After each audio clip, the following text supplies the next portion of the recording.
Hey, this is Adam Post, publisher of College of the Dead, publisher of more than 1,000 comic books, and former executive board member of the public company Platinum Studios, the company that turned a comic book into film, Cowboys and Aliens. Maybe you've seen it. Now, we are going to talk about Batman potentially being for sale. Is Batman for sale? Is it going to get sold? Is all of DC Comics going to be sold? I'm going to give you both sides of it, and you're going to see if you think it will or it won't. You'll let me know in the comments. First thing I need you to do, because it's a big help to me, very important for the channel, subscribe to the channel, click the bell for notifications, like this video. All right, let's get on with it. So this is coming from Bounding into Comics. So we're going to look at like two different websites for this, because it gives you two different good perspectives. Bounding into Comics, AT&T CEO Randall Stephenson. We have no sacred cows in our portfolio. What's a sacred cow? A sacred cow is something that you would not kill. It's a reference to cows like being religious or religious icons and something that you just can't touch. So supposedly they're saying, listen, the CEO of AT&T is saying, listen, we're open to selling any and all parts of our company or doing whatever it takes to make money. Okay, that's fine. The company does have $170 billion in debt. And the market value of its stock is a little over $280 billion. They're not struggling to pay their debt. They can handle it, but they're looking to restructure and make the company a stronger company. There are reports and rumors that WarnerMedia parent company AT&T might sell DC Comics once they review their assets were bolstered this week by the company itself. On its third quarter conference call with investors, transcribed by Seeking Alpha, they went over a new 3-year vision. During that call, CEO and Chairman AT&T Randall Stephenson started every business is subject to individual assessment, and there are no sacred cows amongst the corporate holdings. Okay, we just covered that. We are committed, again with the sacred cows, all right, they're committed to being diligent. That's fine. Settling for less than DirecTV. Okay, so DirecTV was a major focus due to the service's large contribution to the loss of 1.4 million pay TV subscribers. Along with the purchase of Time Warner, its acquisition saddled AT&T with $170 billion in debt they are determined to pay off. They do want to pay off the debt, but a lot of these big companies hold a lot of debt because their cost of borrowing is very low because they're a big public company. So it kind of is something they can kind of get away with holding on to. If you had that much debt, you probably couldn't pay it.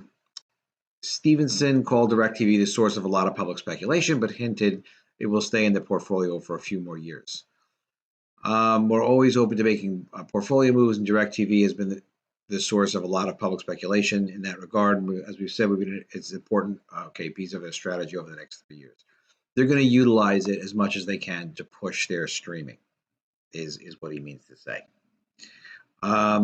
Interesting article. Ethan Van Sciver of Comicsgate fame speculates DC Comics will be sold by AT&T to please their hedge fund investor.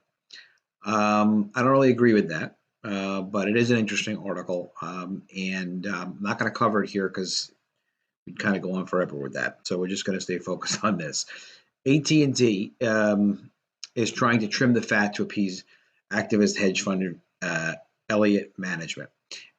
The thing is, when you buy a bunch of companies and you have far-flung operations, meaning like offices in different places doing different things, sometimes they're in a similar business, there is a lot of overlap and there's a lot of extra expense. So one of the things you do is you try to figure out, all right, how do we cut our costs? Because if we don't need an extra office in Taiwan anymore, or we don't need an extra building in Florida, let's get rid of the damn thing, because then, we're just saving extra waste. Sort of like if you were going to make dinner, you don't make enough dinner for 10 people when you only have 2 people, and then you're doing it every day. It's like, well, eventually it's like, all right, we don't need this anymore. But you can't just cut super aggressively, because you don't know sometimes when you cut things, like what the heck's going to happen, and maybe you cut bone instead of fat. Fire too many people, get rid of the wrong division. But you got a company like hedge fund Elliot Management. They understand business acquisitions, they understand operations, and they have been giving AT&T a bit of a hard time, but they're getting along right now. And Elliot Management has said openly that they're happy with what AT&T is doing and how they're progressing. So they're not at odds. Elliot is a key investor to the tune of over $3 billion in AT&T and its enterprises. The firm even recommended initiatives adopted as part of the 3-year effort. That's a good thing. That's not negative. Their goal is not to destroy the company. The goal is let's get it better organized so that it's worth more money. Changes will be made to the AT&T board of directors, and there'll be a pause on new acquisitions. That's good. They shouldn't buy new stuff. They bought, like, you buy a $65 billion company like DirecTV, you bought Time Warner, you're launching the streaming service with HBO Max. I mean, there's a lot of, and then there's the whole AT&T operation. There's a lot of things going on. So you want to get a grip on each of the businesses you're in, cut on waste, and also not move in any crazy strategic directions that are just going to be completely wrong and accidentally cost an extra 5 or 10 or 15 billion dollars. Or also not not waste time not selling a division when you should, because if something gets old fast, like traditional cable is getting old fast, if you can unload it to someone who wants it, you do it before it loses value over a couple of years. So Stephenson will be replaced as CEO, although he gets to stay in the job through 2020.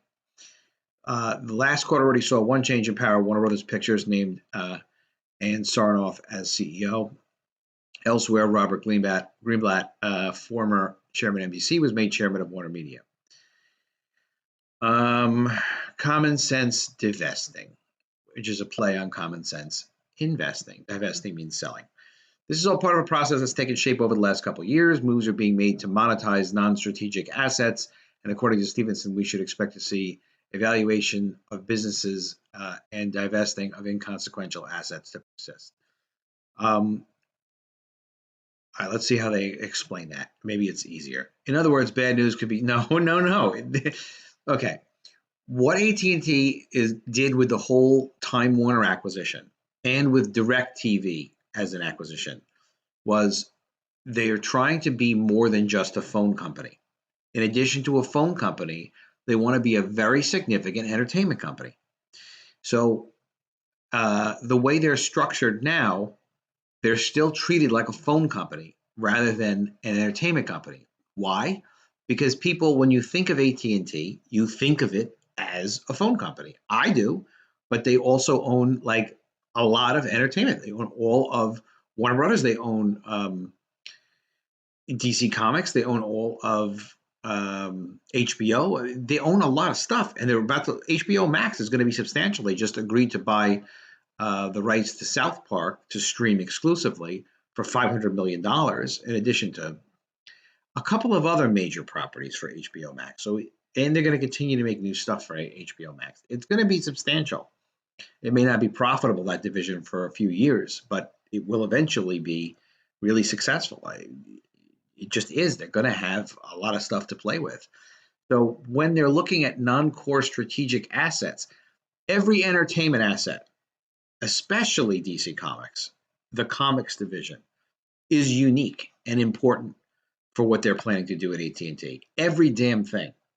Any entertainment asset, now, something like DirecTV that they spent $65 billion on, and I've seen it listed anywhere from this $48.5 billion to $65 billion.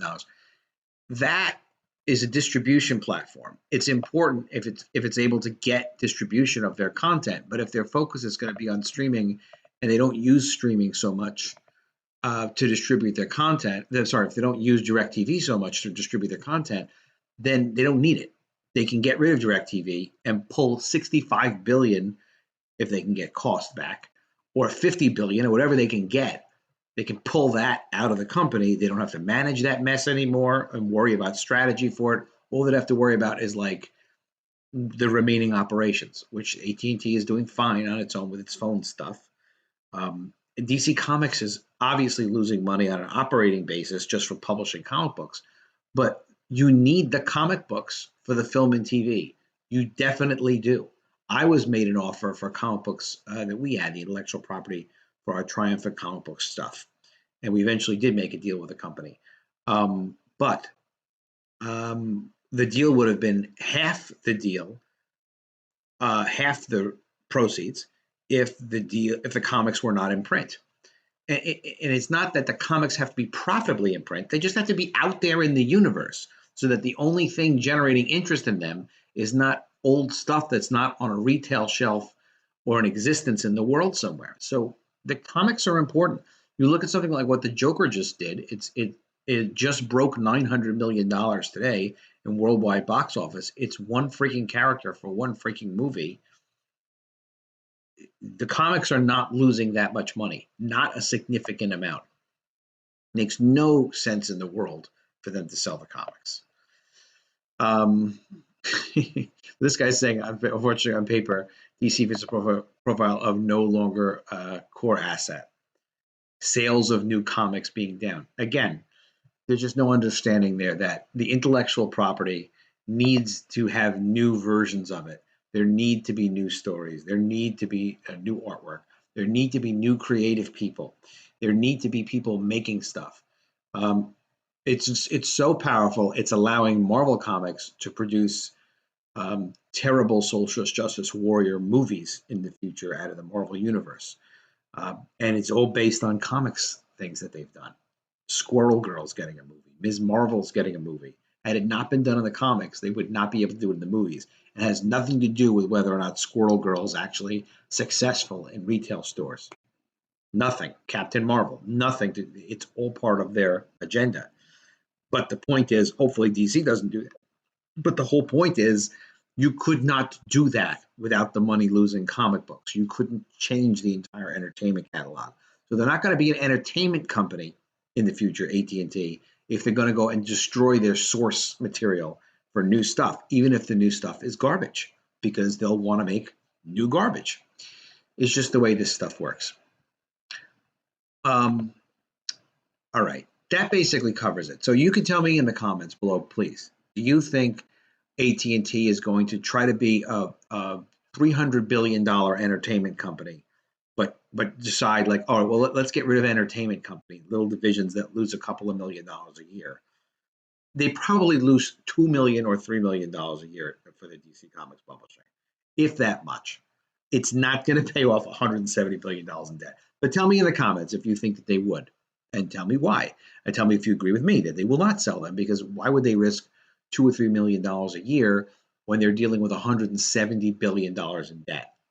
It's not even $2 or $3 billion a year. It's 2 or 3 million, 5 million if they're really going nuts with their expenses.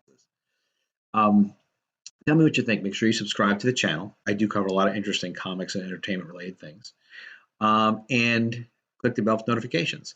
And I want you to check out my College of the Dead comic book graphic novel. It's quite good. It's 140 pages. It's completely done. It's available on Indiegogo. There'll be a link in the description, and you can get to it also by going to collegeofthedead.com. And there'll also be a link to College of the Dead 2. It's not out yet. Number 1 is out. The first printings are out. Number 2 will be out soon. What you do is you go in here, you sign up for the email, and then we'll go ahead and let you know when the release date's going to be. And we'd love to have you on the first day, helping to support and get this awesome zombie apocalypse series continuing. And again, go ahead and subscribe to the channel. Click the bell for notifications. I will talk to you soon.